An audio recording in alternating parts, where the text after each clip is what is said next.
This Stelvio Model is, according to its maker, very much an Alfa Romeo first and an SUV second. That sounds promising, as does the fact that most of the engineering here is shared with the brand's well-regarded 𝗙cie𝗹𝗹ល់. The result should be a premium mid-sized SUV well able to mix it with class favourites, especially in this slightly revised form.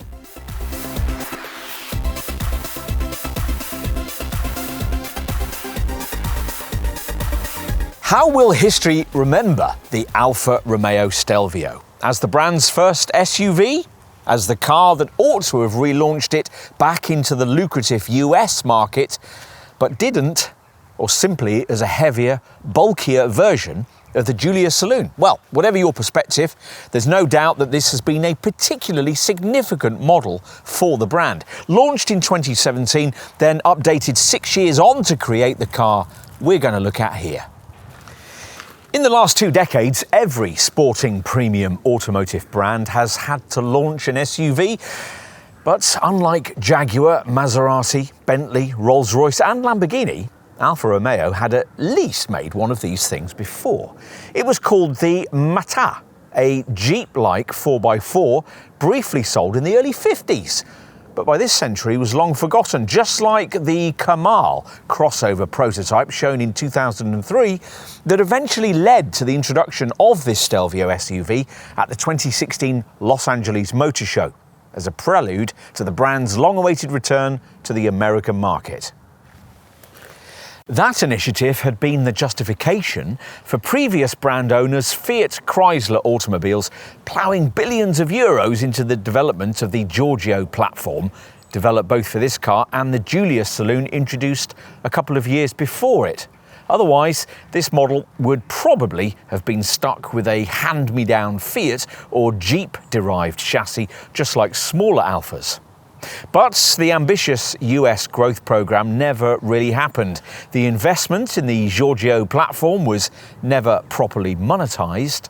And when this current Stelvio leaves production in a few years' time to be replaced by a second generation EV model, it's a chassis that'll never be seen again.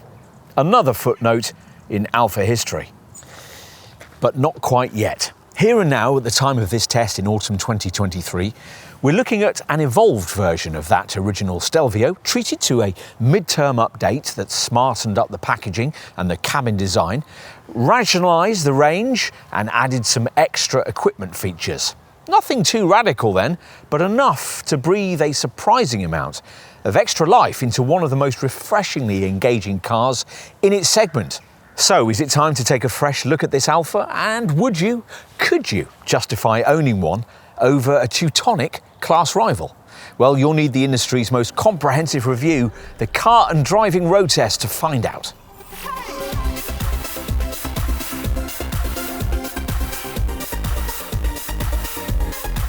As it always did, this car feels satisfyingly sporty when you get behind the wheel. Ferrari-like starter button, Maserati-style steering wheel mounted paddle shifters. But in this mainstream petrol model, only 2 litres and 4 cylinders up front. Still, when you fire up, it does sound quite raspy. But will it feel like a proper Alfa out on the road? The Stelvio was designed around the achievement of a goal that few other SUV makers aspire to, that of delivering handling reminiscent of a proper sports sedan. If, like us, you think that sounds rather ambitious, then you might be reassured to know that most of the engineering here is the same as that used in Alfa's engaging Giulia saloon, including that car's stiff, sophisticated 𝗙cie𝗹𝗹𝗋 platform. But can that model's sharp handling characteristics really be replicated in an SUV with a driving position 190mm higher? Well, development chief, ex-Ferrari man Robert Fedeli set himself exactly that challenge. He and his team were certainly aided in this quest by the fundamental rightness that lies beneath the sweeping bodywork. It's almost unheard of for a premium mid-sized SUV of this kind to weigh in at under 1.7 tonnes, but the Stelvio still manages to do that comfortably, thanks to a structure rich in lightweight aluminium. The bodywork's also exceptionally rigid, a crucial requirement for keen handling. And there's an expensively developed passive damping system to further keep the usual crossover body roll firmly in check. Other attributes include a perfect 50-50 front to rear weight balance and a power to weight ratio that few rivals can better. On paper then, this SUV stands at least a sporting chance of delivering something of the kind of driving experience you'd hope an Alfa might provide.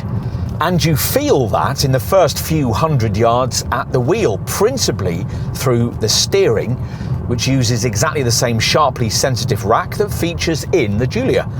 What you might also feel in the first few hundred yards, though, is that this car is rather a firm riding thing, as perhaps might have been expected from its enthusiast-orientated remit. Even supposedly quite dynamic class rivals like Jaguar's F-Pace and BMW's X3 offer a far more cosseting suspension setup than this. We can't help feeling, though, that the potential customers who will inevitably be put off by this are people who probably wouldn't have considered a Stelvio anyway. If you're prepared to choose something different and try an Italian, but would like to address this ride issue, then you'll need to stretch right up to pricey 𝗙cie𝗹𝗹cie trim, which gets you an SDC adaptive suspension system, which can allow you to vary ride quality to suit your mood and the road surface. It's a pity it can no longer be added into lesser variants as an option, which is why the mid-range 𝗙ecie version we're trying here doesn't have it. The SDC setup works through the settings of the DNA drive modes setup that all Stelvios get to tweak steering feel, throttle response and the gear change timings of the 8-speed ZF automatic transmission that every version of this Alfa has to have. In our experience, the difference that driving modes tend to make can often be difficult to discern, but set in D for dynamic, this car really does feel a good deal more eager and agile, and you don't have to be driving flat out with a Maranello mindset to enjoy it. Certainly, this setting's infinitely preferable to the two other options, the less focused N for natural selection, and for the times when you're feeling more eco-minded, A for advanced efficiency. Advanced efficiency is a mantra Alfa's certainly stuck to in developing the Q4 four-wheel drive system that these days is standard fit across the range. It's a setup that always directs 100% of power to the rear unless a lack of traction demands torque redistribution, which can instantly see up to 50% of forward motion channeled to the front wheels. It's an arrangement that would really come into its own on the twisting Stelvio pass this Alfa's named after, and you'll really feel it working when cornering at speed on greasy surfaces, helped by the now standard Q2 limited slip differential that helps get the power down through the bends. The immediacy of response all this delivers is one of the things that makes this car seem so unlike an SUV, or at least unlike any SUV bar the much pricier Porsche Macan, which you sense was the development benchmark Fedeli and his engineers aspired to in developing this model. The Macan, though, sells primarily with 6-cylinder power in its more exciting forms, whereas this Alfa, as befits its slightly lower price point, features a lineup centred around the two 4-cylinder power plants originally developed for the 𝗙cie𝗹𝗹cie, a 2-litre petrol unit and a 2.2-litre diesel, both now only available in their highest output forms. Engines are, and ought to be, at the heart of any Alfa Romeo, so in developing these two, the brand apparently consulted with various rock musicians to more characterfully tune the noise amplification system that's supposed to enhance the engine and exhaust note through the stereo speakers. To be honest, the end result of all this effort has been somewhat strangled by Alfa's need to adhere to the industry's increasingly strict emission regulations, but the fizzy 2-litre petrol unit we're trying here still manages to deliver a more endearing soundtrack than any you'll find in any direct rival. What it doesn't have here is the 48-volt mild hybrid technology that can feature in this car's close cousin, the Maserati Grecale. Still, we like it anyway. Unlike some of this Milanese brand's previous high-revving petrol motors that needed to be thrashed until the car shook if any meaningful forward motion was to be achieved. This one develops its pulling power right down low in the rev range. Yet it's still charismatic enough to make you want to plant the throttle at every opportunity, accelerating the car with a real sense of occasion. Plus, it's fast. This 280 horsepower multi-air engine propelling this Stelvio to 62 miles an hour from rest in 5.7 seconds on the way to 143 miles an hour.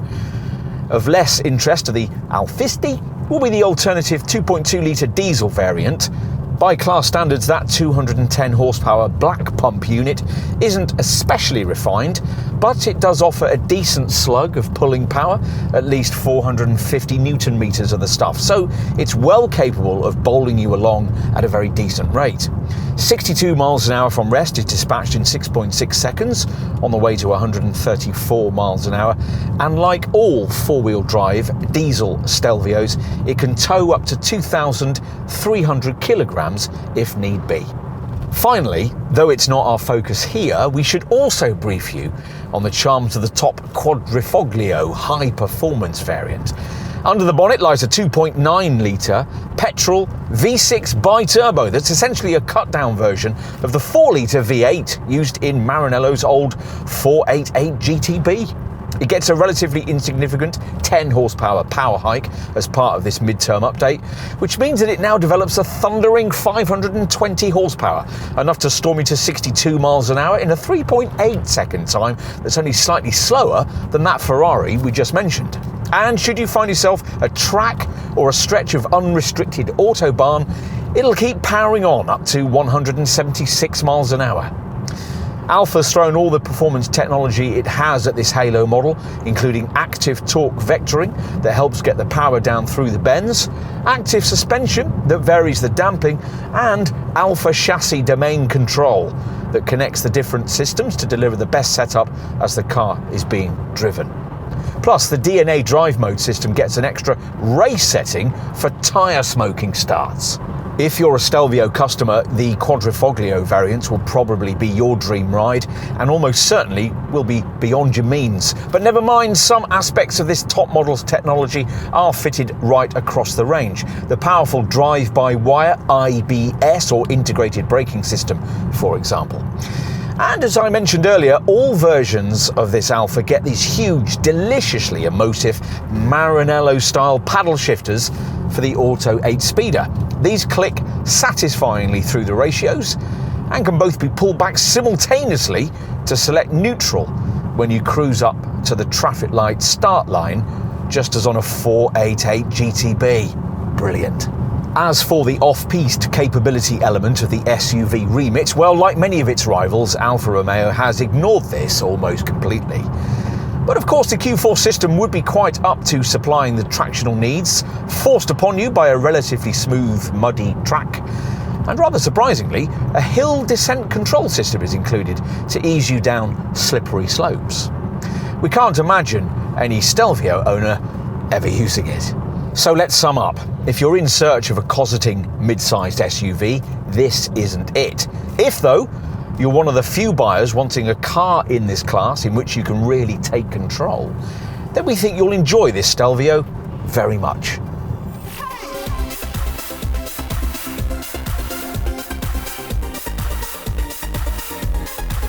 Translating traditional sporting brand values into the high-riding squarical shape of an SUV is notoriously difficult. What you don't do is start with a shape approximating to what people expect an SUV to be, then add familiar company styling cues to it. That's like trying to put jigsaw puzzle pieces together that don't quite fit. Check out an early Porsche Cayenne for evidence of what this kind of approach leads to.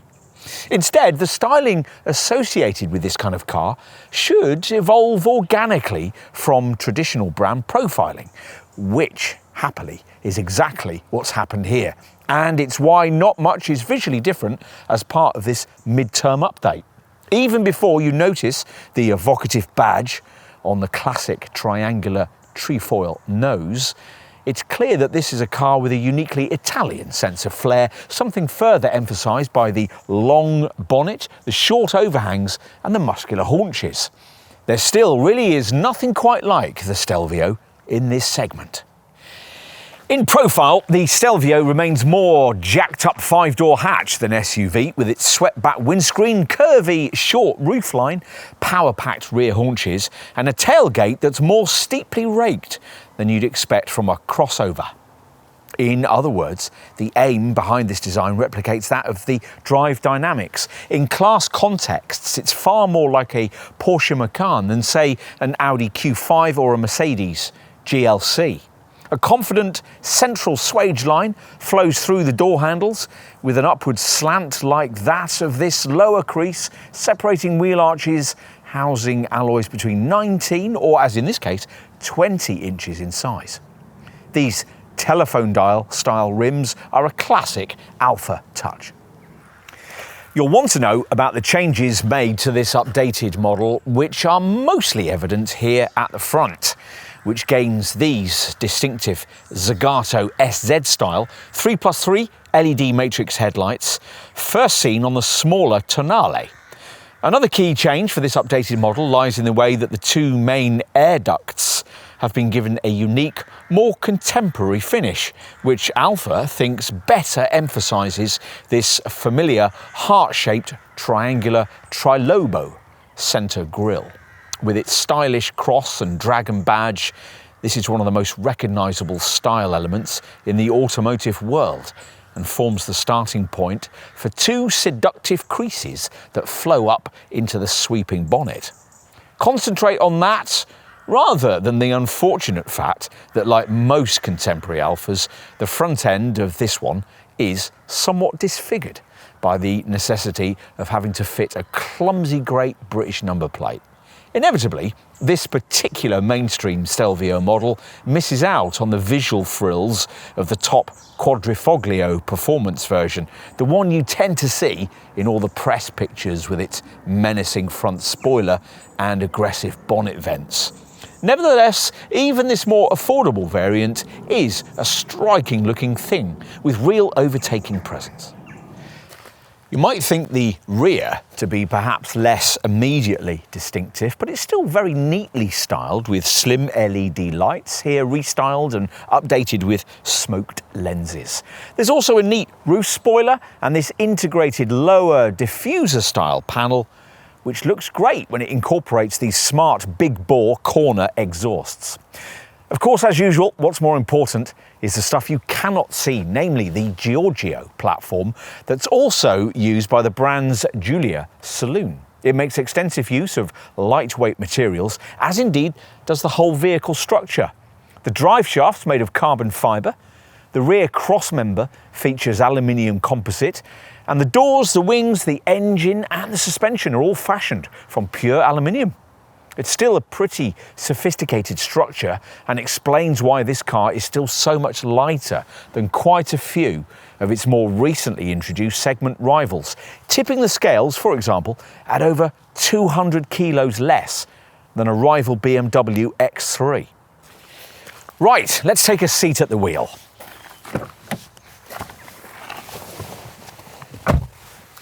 The key updates with this revised model lie with changes to the central monitor and the substitution of analogue instrument gauges for virtual dials on a digital screen, which includes twin headlight graphics that flash at you as the display fires up.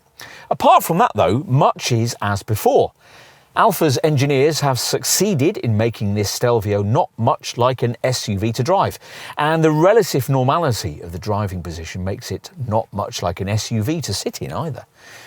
If you like the first characteristic, you'll probably also be in favour of the second, but there's plenty of headroom space so as to adjust your seat upwards if you do prefer a slightly loftier perch. Alfas feel great with stitched leather trim, and there can be plenty of it if your trimming budget will permit. As part of a cockpit that, to some extent at least, succeeds in combining classic Alfa charisma with modern functionality, though with a few caveats we'll come onto in a moment. There's certainly plenty to like: deeply cowled dials, a grippy thin-rimmed 3-spoke wheel, splashes of aluminium, and these huge evocative aluminium gear change paddles that look as if they were originally designed for a Ferrari. Probably were. The starter button is positioned at 7 o'clock, just off the centre of the steering wheel, exactly as it would be in most Ferraris, and the seats position and grip you with real purpose. If Maranello were ever to try and sell a more affordable SUV, this, you feel, is what it would be like. Though you'd hope that Enzo's company would produce something perhaps a bit nicer than this phallic-shaped, rather plasticky, upright gear selector. And maybe deliver a few fewer low-grade materials lower down the dash. Still, the fascia doesn't show its age too much, which says much for a design originally created early in the last decade.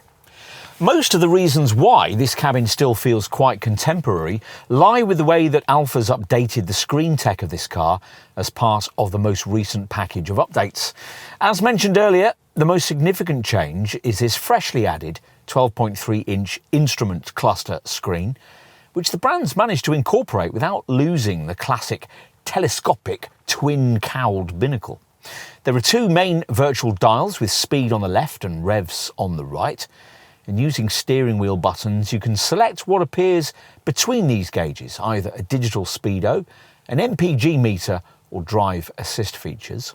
And you can also tailor what appears in the centre of the right-hand rev counter, tyre pressure, audio settings, or a trip computer if you don't want a full-length dial needle.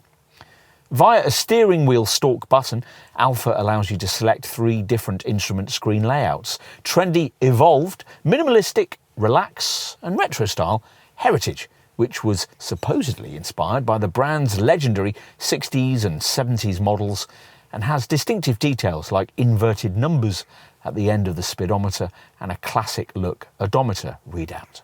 Also completely different is the central infotainment monitor, though because the facelift budget didn't extend to altering the dashboard architecture, it's still the same 8.8-inch size as it ever was, which makes it feel rather restricted compared to the Radio Shack shop window style feel you get with the enormous monitors now routinely fitted to rival models. But these tend to rather dominate the cabin. In this Alfa, pleasingly, the infotainment provision is rather more subtle, but no less effective. The screen graphics have been completely redesigned in the Stellantis Group's latest segmented style, which sees you swiping between customisable widget sections, radio, phone and nav, for instance, with other swipeable sections available for driver assistance, climate, vehicle information, connected services and what Alfa calls performance pages, which include extra virtual gauges for oil pressure, turbo boost and torque. The touchscreen's voice control system isn't up to much, but compensation comes in the form of the kind of lower console circular controller that quite a few rivals have unwisely dispensed with. The display software works more quickly than before, and the usual things feature over-the-air updates, connected navigation, plus all Stelvios get Apple CarPlay and Android Auto smartphone mirroring, though unfortunately it's not of the wireless kind. There are a few Fiat-style touches out of place on a car demanding a near £50,000 price tag, like the awkward, over-prominent positioning of this central USB port below the ventilation controls and instrument stalks that exhibit a lot of play in their positioning, a small but significant factor that every time you indicate or operate the wipers dilutes the ambience of quality that Alfa is presumably striving so hard to achieve with this car. But there's lots to compensate, like the polished Alfa door sill plates, the rich lining used in the glove box, and the elegant black sports leather upholstery that's standard above entry-level trim. If you've got this, you'll also find the seats pretty supportive with extendable bases. They get a bit less bolstering with entry-level specs, so you might lack a bit for under-thigh support there. What else? Well, despite the bold swooping style of the cabin, there's nothing really wrong with the ergonomics. The dials for the ventilation system and those below the gear stick for control of the audio and the DNA driving mode system, for example, fall very nicely to hand. Seeing out could be a little easier. Visibility forwards is fine, courtesy of the relatively thin A-pillars, but it's a different story when you're trying to look over your shoulder thanks to the small rear screen and the thick rear three-quarter body panels. As a result, the rear parking sensors are essential, as is the accompanying rear view camera that, rather annoyingly, has a rather restricted screen display size.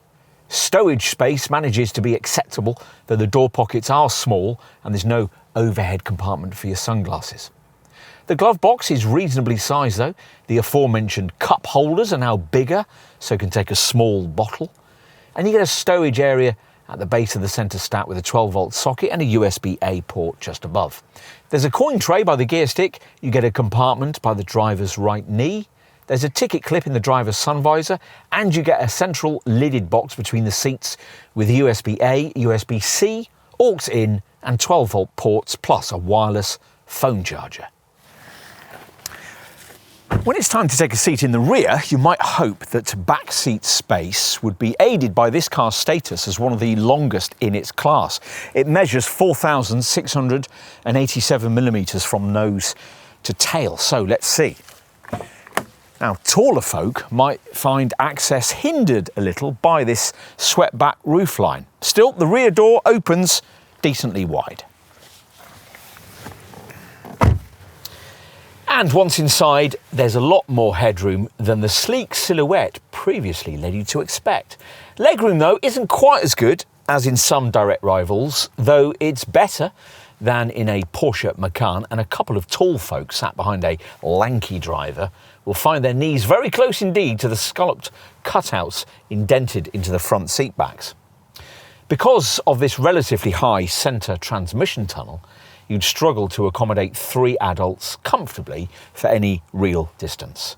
Still, as in the front, forget the sensibility and admire the charisma. These lovely silver-trimmed twin central eyeball vents and the stitched door cards. Practicalities include seat back nets and twin cup holders in this fold-down armrest. And unlike many of its rivals, Alfa hasn't forgotten to provide rear seat folk with a USB port. In fact, there are 2. Of the USB-A and USB-C variety. A small cubby lies just beneath them. The door bins are severely restricted in size by these speakers, but there's room in them for a litre bottle of water. And you get overhead reading lights and coat hooks in the grab handles. Finally, let's take a look in the boot. Accessible by a standard powered tailgate that opens to reveal a subdivided tonneau cover and a 480 litre capacity that improves on what you get in a Porsche Macan or Volvo XC60, but is a little smaller than other more obvious German class rivals. There's no adjustable height boot floor and not much space below the cargo base either. At least the absence of a spare wheel here is mitigated by the fitment of run-flat tyres. What else? Well, the 4 chromed tie-down tethers look nice. There are bag hooks on each side. A 230-volt socket resides on the right, and you also get a useful storage tray. You're provided with seat back release catches as well, but there's not much point in having them because the backrests don't drop properly once those catches are released, so you still end up having to manually push them forward.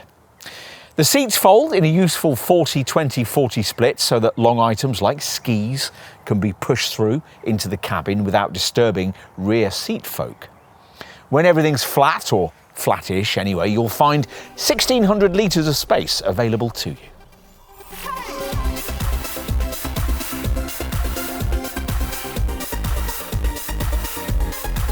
As we filmed in autumn 2023, Alfa Romeo was offering 3 mainstream trim levels for this updated Stelvio in our market.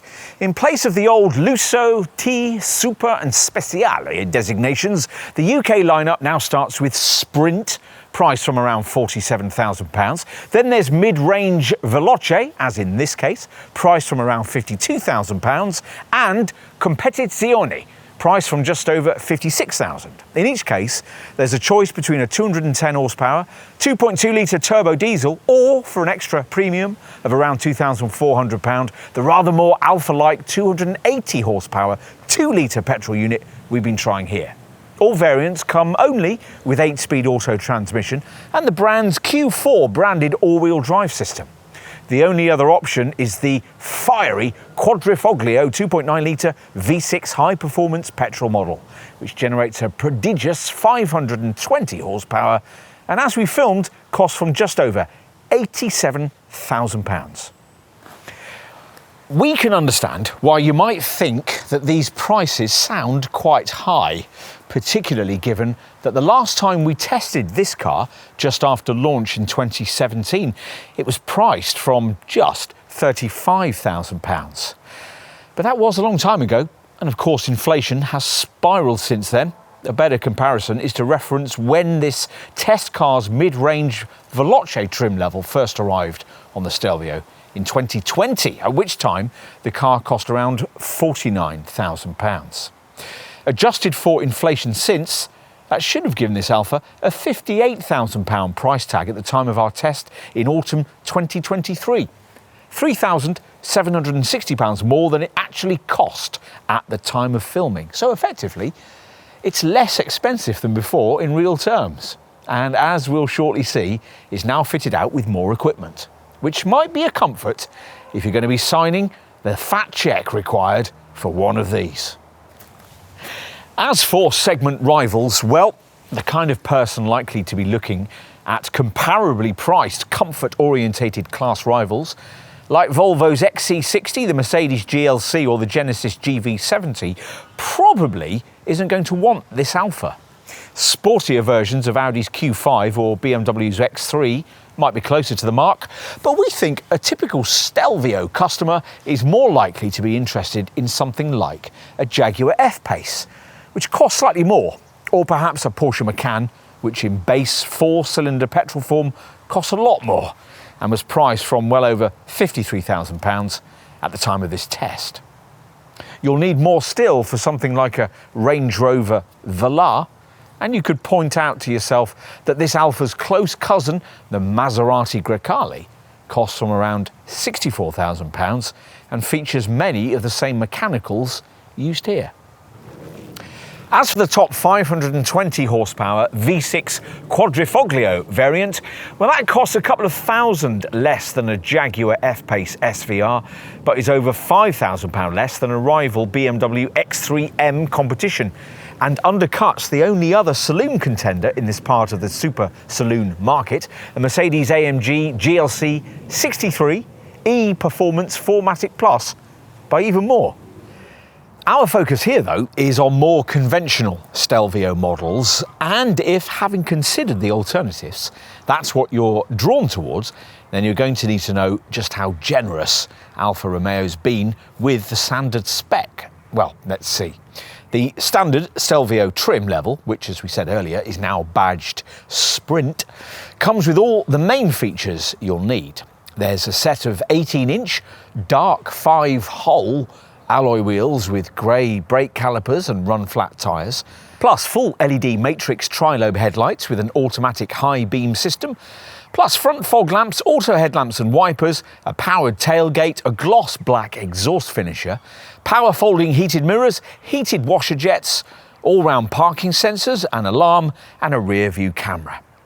Drive stuff includes adaptive cruise control, a Q2 mechanical self-locking limited slip differential for extra cornering traction, and the brand's DNA driving mode system that allows you to set the steering, throttle and gear change parameters to suit your personal preferences. Inside, all Stelvio models Alfa Romeo now include as standard a 12.3-inch digital instrument cluster, a 40-20-40 split folding rear bench, and most importantly, their lovely aluminium shift paddles behind the leather sports steering wheel. Plus you get dual zone climate control with an air quality system, a wireless charging mat, ambient lighting, aluminium sports pedals, a sports leather gear stick and silver Alfa branded door scuff plates. Media features are taken care of by an Alfa Connect infotainment system that includes an 8-speaker DAB audio setup and works via an 8.8-inch multi-touch infotainment system centre dash display. This has navigation and Apple CarPlay and Android Auto smartphone mirroring. Plus, there's a My Remote app which allows you to control some of the car's functionality, for example, locking or unlocking the doors or flashing the lights from your smartphone. Most likely Stelvio owners, though, are going to want to progress a little further up the range, probably to the 𝗙će trim we're trying here, which adds a volcano black body kit with gloss black window surrounds, more supportive front seats that are heated and trimmed with sports black leather, along with a heated steering wheel, aluminium interior inserts, upgraded brakes and larger 20-inch alloy wheels. If you want to go further, there's the 𝗙će𝗹𝗹𝟐, the main extra feature on which is Alfa's SDC, or Synaptic Dynamic Control, adaptive damping suspension.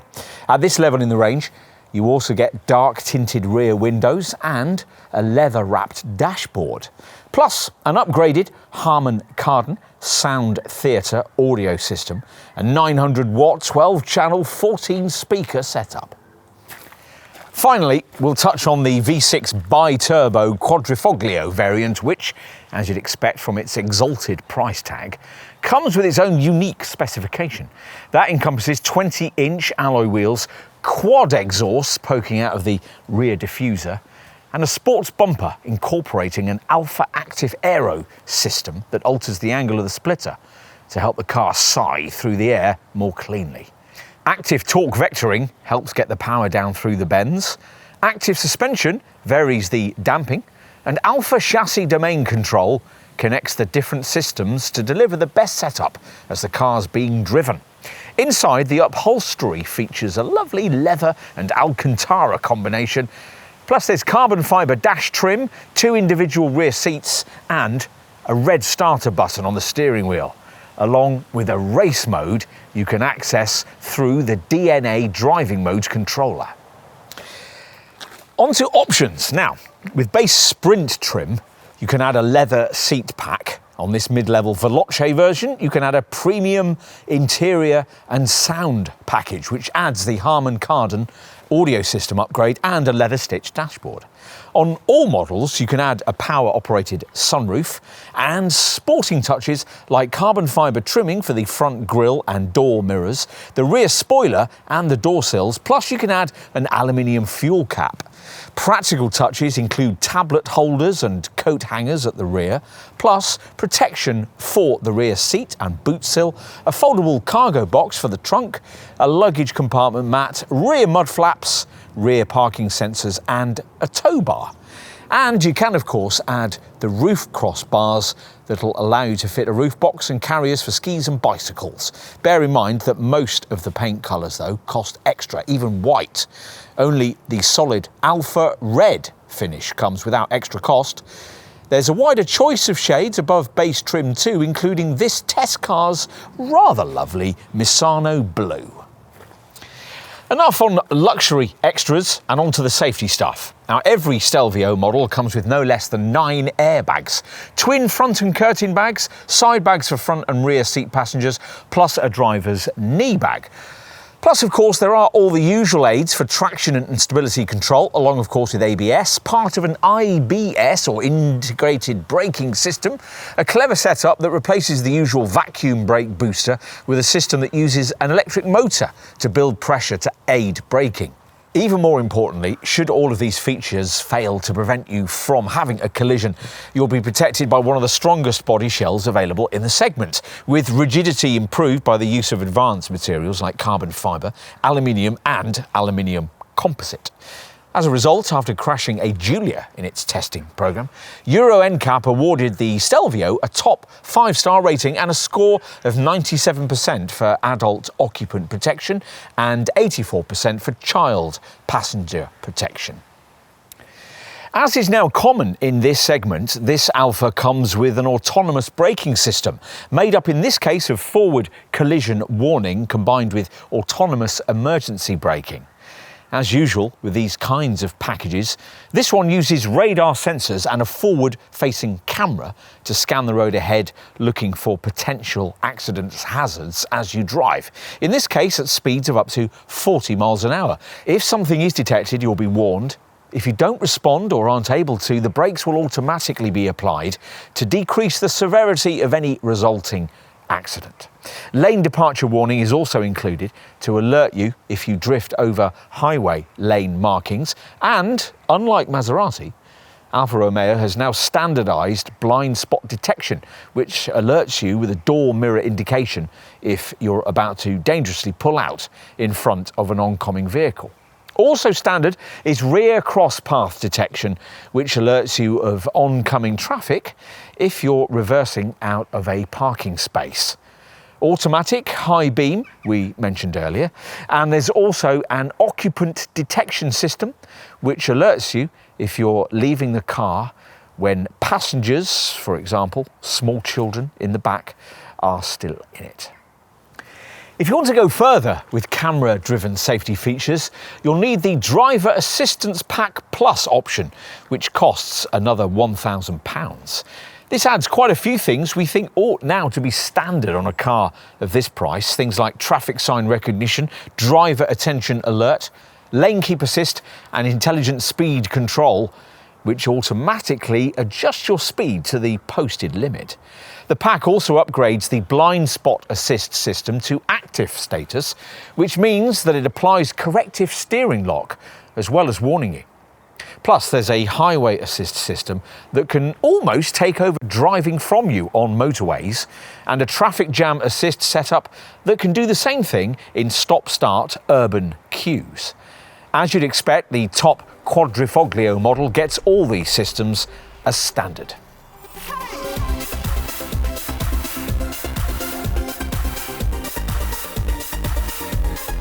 The expensive 𝗙់𝗹𝗹cie platform that underpins this car is simultaneously its best friend and worst enemy when it comes to matters of efficiency. On one hand, it allows this car to tip the scales quite lightly, the 1,660 kilogram curb weight figure in question undercutting key class rivals by up to 200 kilos or more. On the other hand though, and rather inexplicably, given the billions of euros of development money poured into this architecture a decade ago, it can't support an electrified powertrain, even a mild hybrid one. Which is why the 48-volt mild hybridized version of this Stelvio's 2-litre petrol engine that's fitted to its cousin, the Maserati 𝗙cie𝗹𝗹cie, can't feature in this Alfa.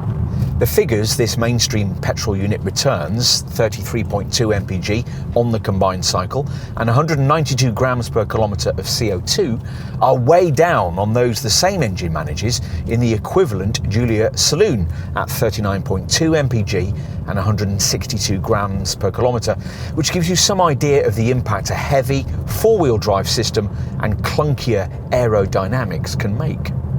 Interestingly though, they're actually fractionally better than the stats the mild hybrid version of this engine manages in the 2-litre Maserati 𝗙cie𝗹𝗹cie we tested recently, 32.4 mpg and 198 grams per kilometre. So much for the impact of the missing electrified tech. Anyway, enjoy the combustion pops and crackles while you can. Alfa Romeo has already announced that this car's impending replacement will be a full EV. Until that time comes, those Stelvio folk who do prioritise running cost returns will have to ignore the current zeitgeist and choose the 2.2-litre diesel unit that still continues as an option on this car. And only this car, that black pump fueled engine having long been banished from the Giulia lineup. In the Stelvio, it manages 46.3 mpg on the combined cycle and 159 grams per kilometre of CO2. That's only a fraction worse than the German competition, and it's fractionally better than a rival diesel Jaguar F-Pace. As with all these cars, you'll need to bear in mind that the published figures will fall a little with the bigger wheel rim sizes fitted with the plusher trim levels.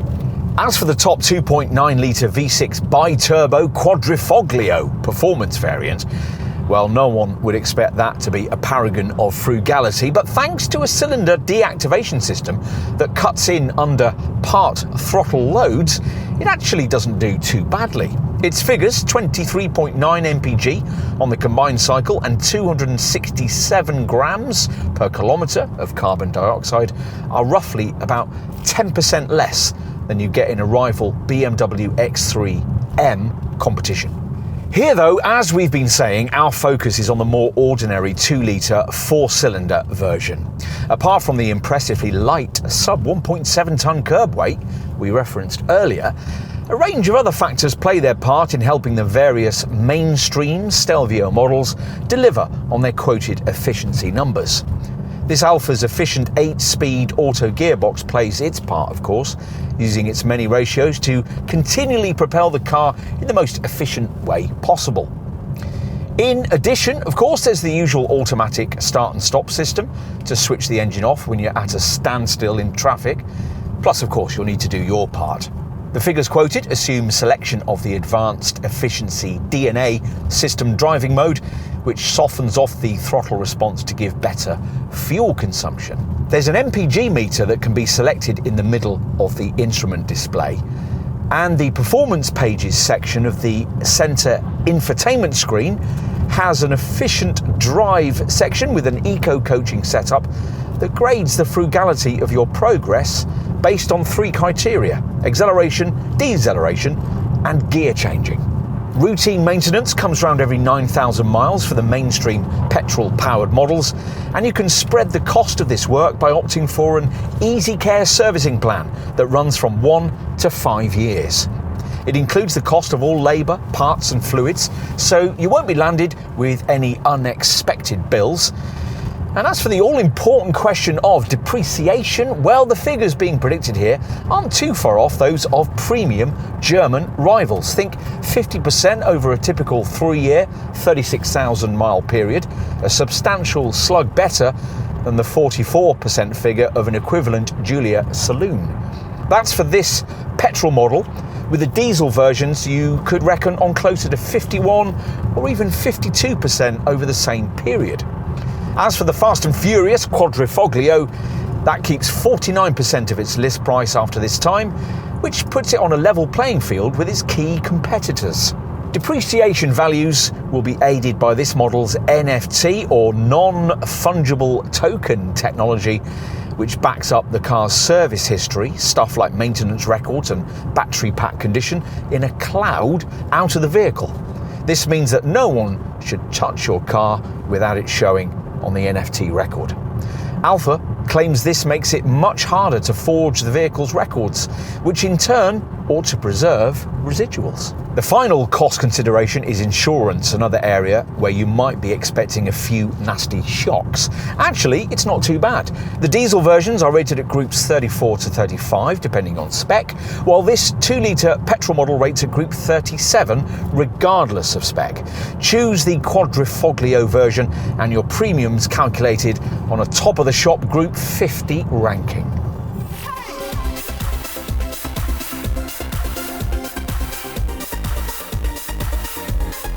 In its original form, the Stelvio represented a very decent first stab by Alfa Romeo at the premium mid-sized SUV segment. It wasn't quite as polished as other contenders in this class, but it felt a bit more special, which was enough to sway a small but significant number of buyers its way. Originally, though, these people had to be prepared to overlook a cabin that rather lacked the quality one might expect from a £50,000 premium SUV. Connectivity tech standards weren't quite up to the class standard either.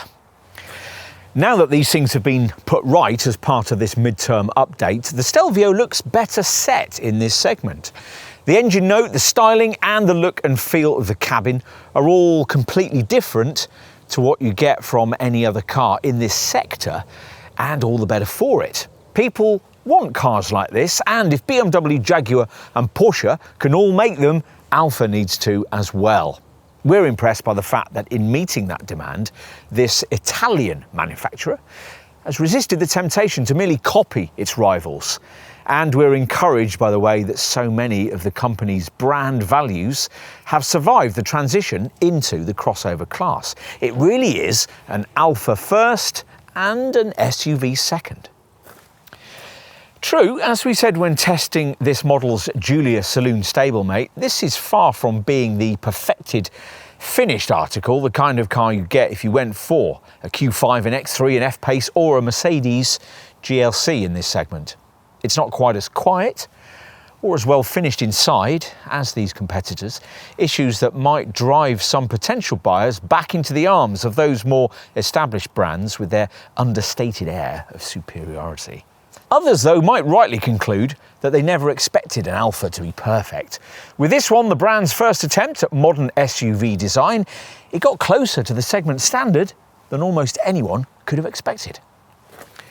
Which is just as well, because this Italian brand's future will probably depend on just how successful it can be in building cars of this kind. To sell, the models in question will need to be as agile, striking and idiosyncratic as this one, but perhaps even more polished in terms of riding quality.